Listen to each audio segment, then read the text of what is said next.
ಬರ್ದಾಬಾದ್ police station ವ್ಯಾಪ್ತಿಯಲ್ಲಿ ಒಂದು ಕೊಲೆ ಪ್ರಕರಣ ದಾಖಲಾಗಿದೆ. ಅದರಲ್ಲಿ ದೂರಿನಲ್ಲಿ ನಮೂದಿಸಿರುವ ವಿಷಯ ಅಂತಂದರೆ, ಒಂದು ಸಾಮಾಜಿಕ ಜಾಲತಾಣದಲ್ಲಿ ಒಂದು ವಿಡಿಯೋ ನೋಡ್ತಾರೆ ದೂರುದಾರ. ಅದರಲ್ಲಿ ಏನು ಸಂಭಾಷಣೆ ಆಗಿದೆ, ಸಂಭಾಷಣೆಯಲ್ಲಿ ಇರುವ ಅಂಶ ಏನಂತಂದರೆ, ಒಬ್ಬ ಆರೋಪಿ ಒಂದು ಸುಪಾರಿ ಮರ್ಡರ್ ಬಗ್ಗೆ ಚರ್ಚೆ ಮಾಡ್ತಾರೆ ಮತ್ತು ಆ ಸುಪಾರಿ ಪಡೆದುಕೊಂಡಿರುವಂಥ ಹಣ ಇನ್ನೂ ಕಂಪ್ಲೀಟ್ ಆಗಿ ಪೇಮೆಂಟ್ ಆಗಿರೋದು ಭಾಗಶಃ ಇನ್ನೂ ಡ್ಯೂ ಇರುತ್ತೆ. ಅದಕ್ಕೆ ಯಾರು ಅವರಿಗೆ ಸುಪಾರಿ ಕೊಟ್ಟಿದ್ರು ಅವರಿಗೆ ಹಣದ ಬೇಡಿಕೆ ಇರ್ತದೆ.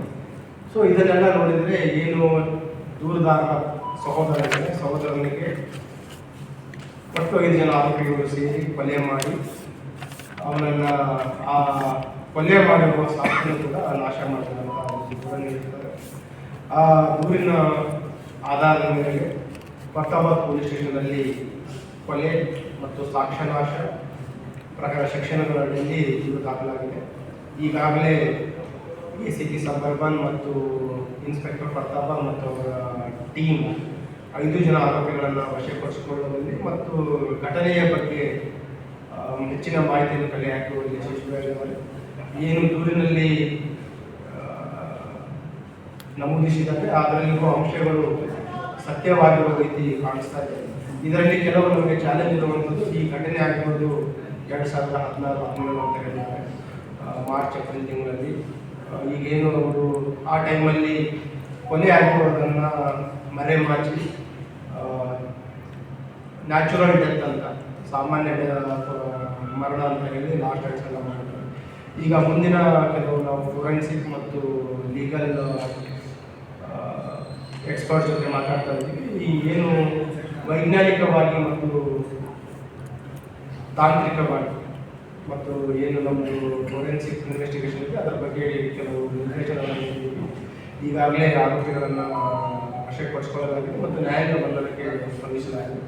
ಆದಷ್ಟು ಬೇಗ ಅವರನ್ನು ಪೊಲೀಸ್ ಕಸ್ಟಡಿಯಲ್ಲಿ ತೆಗೆದುಕೊಂಡು ಈಗೇನು ಎಕ್ಸಿಕ್ಯೂಷನ್ ಪ್ರೊಸೆಸ್ ಇದೆ ಅದನ್ನು ಕೂಡ ನಾವು ಮಾಡಬೇಕಾಗಿದೆ ಮತ್ತು ಕೆಲವು ತಾಂತ್ರಿಕ ಸಾಕ್ಷ್ಯಗಳ ಒಂದು ಸಂಗ್ರಹಗಳು ಕೂಡ ನಡೀತಾ ಇದೆ. ಆದಷ್ಟು ಬೇಗ ಅದೆಲ್ಲ ಮುಗಿದ ನಂತರ ಇದರಲ್ಲಿ ಏನು ಮೃತನಾಗಿದ್ದಾನೆ ಬೀರಪ್ಪ ಅಂತ, ಬೀರಪ್ಪ ಪೂಜಾರಿ, ಅವರಿಗೆ ಅವರ ವೈಫ್ ಅವರಿಗೆ ಈಗ ಆರೋಪಿ ಒಬ್ಬರ ಜೊತೆ ಅಕ್ರಮ ಸಂಬಂಧ ಇತ್ತು. ಆ ಅಕ್ರಮ ಸಂಬಂಧಕ್ಕೆ ಅವರು ಅಡೆತಡೆ ಮಾಡ್ತಾ ಇದ್ರು ಅಂತ ಹೇಳಿ ಅವರೆಲ್ಲ ಸೇರಿಕೊಂಡು ಇದೊಂದು ಸುಪಾರಿ ಕೊಲೆ ಮಾಡಿರುವುದು ಇಲ್ಲಿವರೆಗಿನ ತನಿಖೆ ಪ್ರಕಾರ ದೃಢಪಟ್ಟಿದೆ.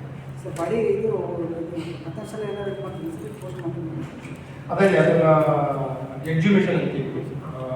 ಇದು ಎಕ್ಸಿಕ್ಯೂಟಿವ್ ಮ್ಯಾಜಿಸ್ಟ್ರೇಟ್ ಮುಖಾಂತರ ಕೋರ್ಟ್ ಪರ್ಮಿಷನ್ ತೊಗೊಂಡು ಎಕ್ಸಿಕ್ಯೂಟಿವ್ ಮ್ಯಾಜಿಸ್ಟ್ರೇಟ್ ಮುಖಾಂತರ ಅದನ್ನು ಎಕ್ಸ್ಯೂ ಮಾಡಬೇಕಾಗುತ್ತೆ. ಅದರ ನಂತರ ಏನು ವೈಜ್ಞಾನಿಕವಾಗಿ ಏನು ನಾವು ಸಾಕ್ಷಿ ಸಿಗುತ್ತೆ ಅದನ್ನು ನೋಡಬೇಕಾಗಿದೆ ಮತ್ತು ಕೆಲವು ಎಕ್ಸ್ಟ್ರಾ ಜುಡಿಷಿಯಲ್ ಕನ್ಫೆಷನ್ಸ್ಗಳ ಬಗ್ಗೆಯೂ ಕೂಡ ನಾವು ತನಿಖೆಯಲ್ಲಿ ಅಳವಡಿಸ್ಕೊಳ್ತಾ ಇದ್ದೀವಿ ಮತ್ತು ಕೆಲವು ನಮಗೆ ಡಿಜಿಟಲ್ ಎವಿಡೆನ್ಸಸ್ ಬಗ್ಗೆಯೂ ಕೂಡ ನಾವು ಸಾಕ್ಷಿ ಕಲೆ ಆಗ್ತಾ ಇದ್ದೀವಿ. ಅವೆಲ್ಲದರ ಬೇರೆ ಈ ಆರೋಪಿಗಳು ಯಾವಾಗ ಪ್ಲ್ಯಾನ್ ಮಾಡಿದ್ರು, ಎಷ್ಟು ಹಣಕ್ಕೆ ಬೇಡಿಕೆ ಇಟ್ಟಿದ್ರು, ಎಷ್ಟು ಹಣ ಸಂದಾಯ ಆಗಿದ್ರು, ಎಷ್ಟು ಹಣದ ಇನ್ನೂ ಬಾಕಿ ಇದೆ ಮತ್ತು ಯಾವ ರೀತಿ ಪ್ಲ್ಯಾನ್ ಮಾಡಿದ್ರು ಅದೆಲ್ಲದರ ಬಗ್ಗೆ ಕೂಡ ನಾವು ಹೆಚ್ಚಿನ ಒಂದು ಮಾಹಿತಿನ ತನಿಖೆ ಮುಖಾಂತರ ತಿಳ್ಕೊಳ್ಬೇಕು.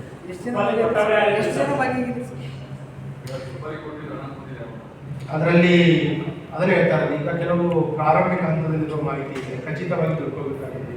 ಟೋಟಲ್ ಎಷ್ಟು ಅಮೌಂಟ್ ಸಂದಾಯ ಆಗಿದೆ, ಎಷ್ಟು ಚರ್ಚೆ ಆಗಿತ್ತು.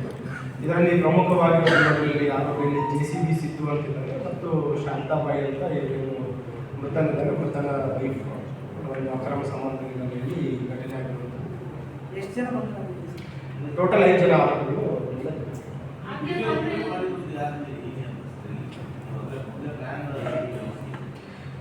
ಫಸ್ಟ್ ಅವರು ಇವನಿಗೆ ಕೆಲವು ಮಾತ್ರೆಗಳ ಮುಖಾಂತರ ಕೊಲೆ ಮಾಡಲಿಕ್ಕೆ ಪ್ರಯತ್ನ ಮಾಡ್ತಾರೆ, ಅದರಿಂದ ಆಗಲ್ಲ. ಆಮೇಲೆ ಕುಡಿಸಿ ಪಾರ್ಟಿ ಮಾಡ್ತಾರೆ. ಆ ಟೈಮಲ್ಲಿ ಅವನಿಗೆ ಕತ್ತಿಚ್ಚಿಗೆ ಕೊಲೆ ಮಾಡುವ ಬಗ್ಗೆ ಹೇಳ್ತಾರೆ, ಸ್ಟ್ರಾಂಗ್ಯುಲೇಷನ್.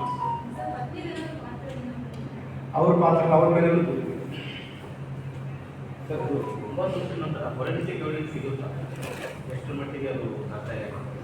ಅಲ್ಲ, ಅದ್ರ ಬಗ್ಗೆ ನಾವು ಈಗ ಎಕ್ಸ್ಪರ್ಟ್ ಒಪಿನಿಯನ್ ತಗೋತಾ ಇದ್ದೀವಿ. ಇದೊಂದು ಚಾಲೆಂಜಿಂಗ್ ಕೇಸ್, ಅದಕ್ಕೆ ನಾವು ಹೇಳ್ತಾ ಇರೋದು ಚಾಲೆಂಜಿಂಗ್ ಕೇಸ್. ಬಟ್ ನಮಗೆ ಕೆಲವು ಪೂರ್ವಗಳಿಲ್ಲ.